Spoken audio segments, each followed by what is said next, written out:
Dating app மூலம் கோவையைச் சேர்ந்த பெண்ணிடம் பழகி 2 கோடி ரூபாய் வரை பணம் பெற்று மோசடி செய்த புதுக்கோட்டையைச் சேர்ந்த நபர் போலீசில் சிக்கினார். சொகுசு வாழ்க்கைக்காக பல பெண்களை ஏமாற்றி பணம் பறித்த சம்பவத்தில் நடந்தது என்ன? புதுக்கோட்டையைச் சேர்ந்த 36 வயதான விக்னேஸ்வரன் கால்பந்து பயிற்சி பள்ளி வைத்து நடத்தி வந்தார்.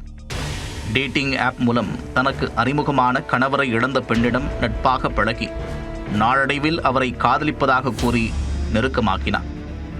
வாழ்க்கை துணையில்லாமல் கடும் சோகத்தில் இருந்த அந்த பெண்ணிற்கு விக்னேஸ்வரனின் நாடக பேச்சு ஆறுதல் அளிக்க அவரை கண்மூடித்தனமாக அந்த பெண் நம்பியிருக்கிறார்.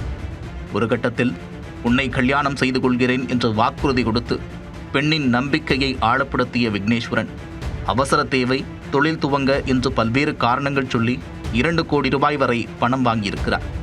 ஐபேட் மற்றும் கார் உள்ளிட்ட விலை உயர்ந்த பொருட்களையும் பரிசாக வாங்கி குவித்துள்ளார். இந்நிலையில் வெளிநாட்டிலிருந்து கோவை வந்த பெண் விக்னேஸ்வரனை பார்க்க முயன்றபோது அவரை தொடர்பு கொள்ள முடியவில்லை. செல்போன் எண்ணிற்கு அழைத்தபோது அழைப்பை துண்டித்தவர் பிளாக் லிஸ்டில் போட்டிருக்கிறார். திருமணம் செய்து கொள்வதாக இத்தனை நாட்கள் பேசிவிட்டு ஏமாற்றுவது போல தெரிந்ததால் கடும் மனவிரக்தியான பெண் கையோடு கோவை காவல் நிலையம் சென்று விக்னேஸ்வரன் மீது புகார் அளித்துள்ளார். இந்த புகாரின் பேரில் போலீசார் வழக்கு பதிவு செய்து செல்போன் எண்ணை வைத்து விக்னேஸ்வரனை கைது செய்தனர்.